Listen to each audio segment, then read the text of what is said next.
Isang pinagpalang umaga po sa bawat isa po sa atin at sa oras po na ito, bagamat yung panahon po natin ay hindi maganda, wala pong pasok ang karamihan po sa atin, patuloy po tayong magpasalamat sa ating pong Panginoon. And today, let's pray.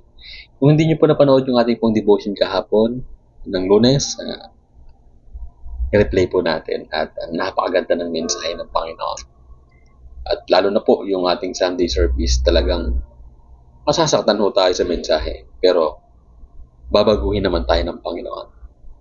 Tayo pong lahat ay manalangin. Ama naming Diyos na buhay, Diyos na banal, kami po ay nagpapasalamat sa iyong kabutihan sa buhay ng bawat isa po sa amin.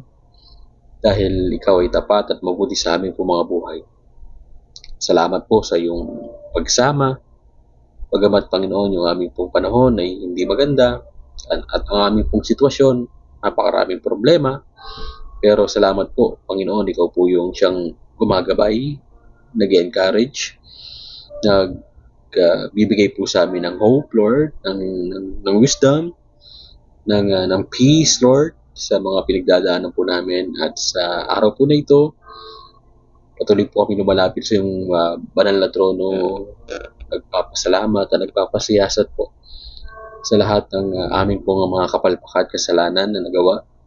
Patuloy po kami humihiling sa iyo ng pagbabago, Panginoon, sa aming buhay. At ito po yung pagkakataon muli, Panginoon. Sinusurrender po namin yung puso po namin sa iyong harapan sa mga oras po na ito. Kasama po ang mga team live o team replay po namin, Panginoon, narito.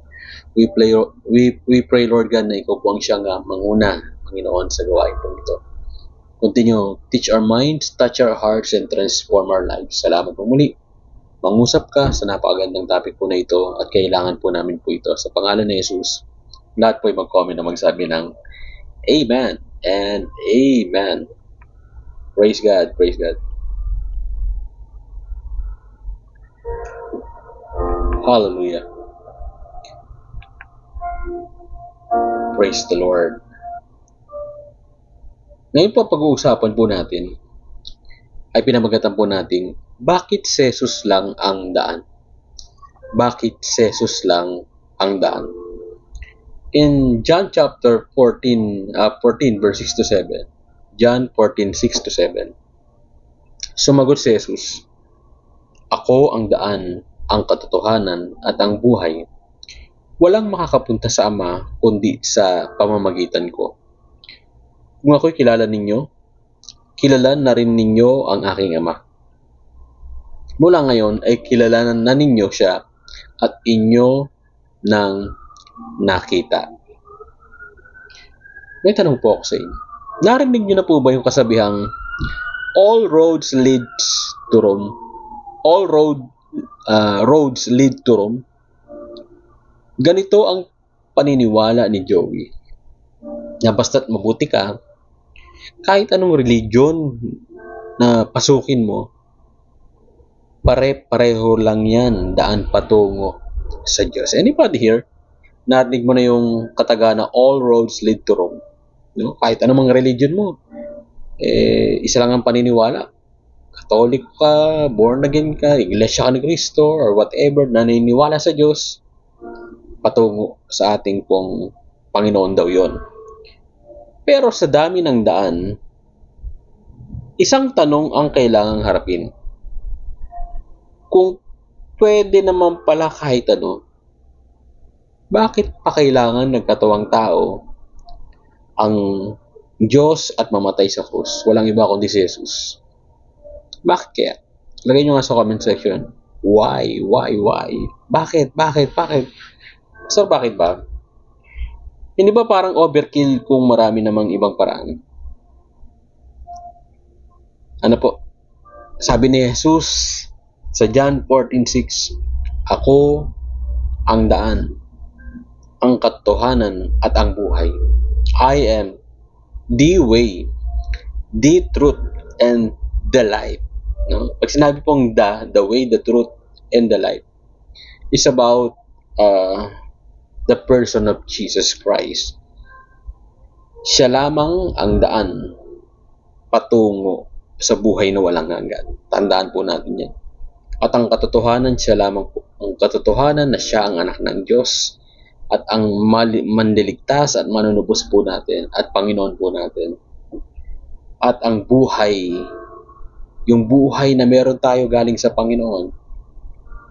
At kung tayo maniniwala kay Jesus, sigurado ikaw ay magkakaroon ng buhay na walang hanggan. And then sabi nga, walang makakapunta sa Ama kundi sa pamamagitan ko. Kanino raw po? Kay Jesus. And then sabi rin po sa Acts chapter 4 verse 12, kay Kristo lamang natin matatagpuan ang kaligtasan, sapagkat sa silong ng langit ang kanyang pangalan lamang po ang ibinigay ng Diyos sa ikaliligtas ng bawat sa po sa atin. There's no other name but the name of Jesus. Yung regalo po sa atin ng Diyos Ama upang tayo po ay magkaroon ng kaligtasan at buhay na walang hanggan. Hindi niya ito sinabi para maging exclusive elitist. No? Sinabi niya ito kasi siya lang ang gumawa ng isang napakahalagang bagay na hindi ginawa at hindi magagawa ng sinumang founder ng kahit anong religion. Tandaan niyo po, kung sino man po yung founder ng isang religion, sa iglesia, si kay Manalo raw po, sa Katoliko, doon daw po sa Roma, yung born again daw po, doon daw po sa Amerika, ano po, at yung dating daan kay Eli Soriano, tandaan niyo po, hindi sila founder ng church. Okay? Kundi ang founder ng church, yung true church, walang iba kundi si Jesus. Sabi nga sa Bible, sabi niya kay Peter, sabi ni Jesus, upon this rock I will build my church. Kaninong church? Kay Jesus. Sino mag-build? Si Jesus. Amen? And, Pastor, ano ba yung totoong religion? Alam niyo po, ang totoong religion ay hindi po ito samahan na kung saan Katoliko ka, iglesia ka, born again ka. Basahin niyo po yung James. I think sa James chapter 1 verse 26. Basahin po natin yun, or 1:27. What is religion? Ang sabi po roon, religion is helping the widow. Ano po? Tulungan ang mga babaeng balo. Ibig sabihin, it's about kindness, helping others, helping the weak, the least, the lost, no, and the little. No, yung mga poorest of the poor. Yan po yung tinatawag na religion. Is an action of having a compassionate heart. Amen? At kung ikaw ay mayroong relasyon sa Panginoon, gagawin mo yung religion na sinasabi ko po kanina. Ano po yung religion? Ito po ay samahan na kung saan may puso na tumulong sa iba. And sabi po sa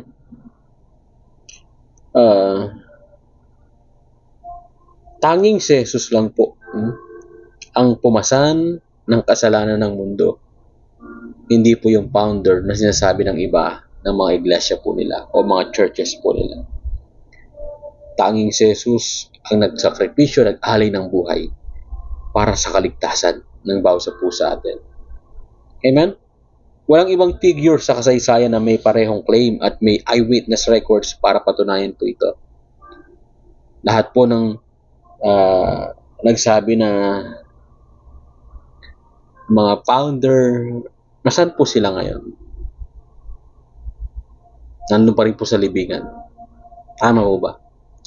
Pero tanging si Jesus lamang po ang namatay at muling nabuhay ng ikatlong araw. At siya ay nagpakita sa mga disciple at sa mga 500 tao at marami pa. At sabi ng Bible, siya ay pumunta sa langit at darating po siya sa lupang ito upang kanyang kupkupin ang kanyang mga anak, ang kanyang mga tagasunod, ang lahat ng naniwala sa kanya. Ang tanong, kung babalik siya ngayon, kukunin ka ba niya or may iwan ka? Pagka kukunin ka niya, naniwala ka sa Kanya. Pero kapag hindi ka naniniwala sa Panginoong Hesus, may iwan ka. Malungkot, baka mapahama ka sa impyerno. Dahil tanging si Jesus lang ang magliligtas ng kaluluwa mo, kapatid. Hindi ang religion, hindi ang mabubuting gawa, kundi si Jesus. Lagay nga natin sa comment section, si Jesus lang, si Jesus lang. Si Jesus lang ang magliligtas po sa atin. Amen po ba? Ganyan pa kayo? Hindi ito simpleng usapin ng pagiging mabait. Romans 3:23 says, ang lahat ay nagkasala at walang sino mang karapat-dapat sa paningin ng Diyos. Kaya, kung kaya nating iligtas ang sarili natin sa pamamagitan ng kahit anong relihiyon, then the cross was unnecessary, unimportant, unessential. And God made a tragic mistake. But, here's the thing, hindi totoo yun. No? Na ang relihiyon ang tanging daan para ikaw ay magkaroon ng buhay na walang hanggan. Kahit sasabihin mo pang born again, kahit sasabihin mo pang Katoliko o Iglesia ni Cristo, kapag naniwala ka sa religion na yan at doon ka maliligtas, sa samahan na yan, impyerno ho tayo. Pero kapag sinabi mo, ako'y Kristiyano, ako'y nanampalataya sa Panginoon, ako ay tunay na tagasunod ni Jesus, alagad ng Panginoong Jesus, ako ay ligtas. Ikaw talaga ay tunay na anak ng Diyos. Amen. Hello. And then, sabi po rito, pero hindi siya nagkamali. Si Jesus ay hindi nagkamali. The cross proves that there is no other way kundi siya. Kaya kung sinasabi mong lahat ng daan ay pare-pareho, nagkakamali ho tayo. Magandang tanungin, alin sa mga daan na yan ang nagbigay ng tagapagligtas na nagbigay ng buhay para sa iyo? Wala naman kundi ang ating pong Panginoong Diyos lamang. Kaya yun po yung ating pong paniwalaan. That once upon a time, for God so loved the world that He gave His only begotten Son, that whoever believes in Him should not perish but have an everlasting life. Mga kapatid, kung ayaw natin mapahamak sa impyerno, uulit-ulitin ko po ito. Hindi sa reliyon na pinasukan mo, hindi sa mabuting gawa na ginagawa mo para makatulong sa kapwa. At higit, hindi lahat talaga ay anak ng Diyos. Lahat ng tao ay nilikha ng Diyos, hindi lahat anak ng Diyos. Sa John chapter 1 verse 12, John 1:12, ang lahat ng tumanggap, nanampalataya kay Jesus ay binigyan niya ng karapatang maging anak ng Diyos. Kung ikaw ay nanampalataya kay Jesus, ikaw ay anak ng Diyos. At kung ikaw ngayon hindi pa rin nanampalataya kay Jesus, ikaw ay anak ng Diablo. Ibig sabihin, hindi tayo naniwala sa Panginoon. Kaya, kung nais mong tanggapin si Jesus, mga kapatid, kung meron man po sa atin hanggang ngayon, you don't receive Christ in your heart, naniniwala ka pa rin na religion na magliligtas sa iyo, good works mga magliligtas sa iyo, or nasa isang reliyoso kang pamilya, ililigtas ka ng iyong pamilya. Hindi pa. Salvation is a personal experience po. At kung ikaw mismo ay nanalig sa Panginoon, kay Jesus, naniwala ka na siya ay namatay para sa iyo, naniwala ka na siya ay muling binuhay ng Diyos na ikatlong araw, maliligtas ka.